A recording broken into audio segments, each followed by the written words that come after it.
If I right now decided that I wanted to play Monopoly with you, and for 400 rounds of playing Monopoly, I didn't allow you to have any money, I didn't allow you to have anything on the board, I didn't allow for you to have anything.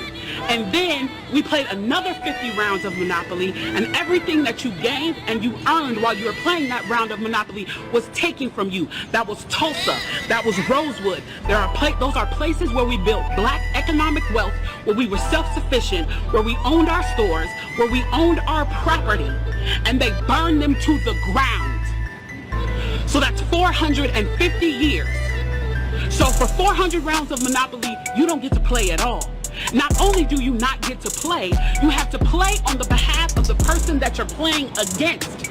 You have to play and make money and earn wealth for them, and then you have to turn it over to them. So then for 50 years, you finally get a little bit and you're allowed to play, and every time that they don't like the way that you're playing, or that you're catching up, or that you're doing something to be self-sufficient, they burn your game. They burn your cards. They burn your Monopoly money. And then, finally, at the release and the onset of that, they allow you to play and they say, okay, now you catch up. Now, at this point, the only way you're going to catch up in the game is if the person shares the wealth, correct? But what if every time you share the wealth, then there's psychological warfare against you to say, oh, you're an equal opportunity hire. So if I played 400 rounds of Monopoly with you and I had to play and give you every dime that I made, and then for 50 years, every time that I played, and you didn't like what I did, you got to burn it like they did in Tulsa and like they did in Rosewood, how can you win? How can you win? You can't win. The game is fixed. So when they say, why do you burn down the community? Why do you burn down your own neighborhood? It's not ours. We don't own anything. We don't own anything.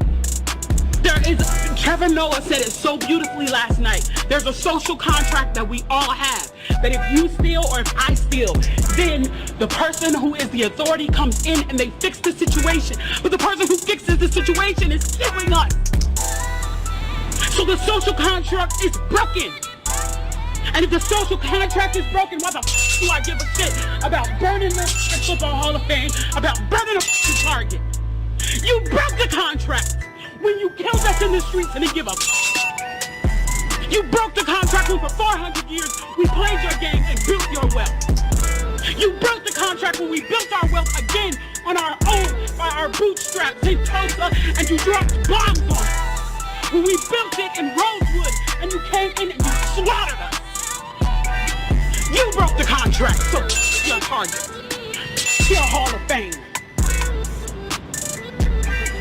As far as I'm concerned, they could burn this bitch to the ground.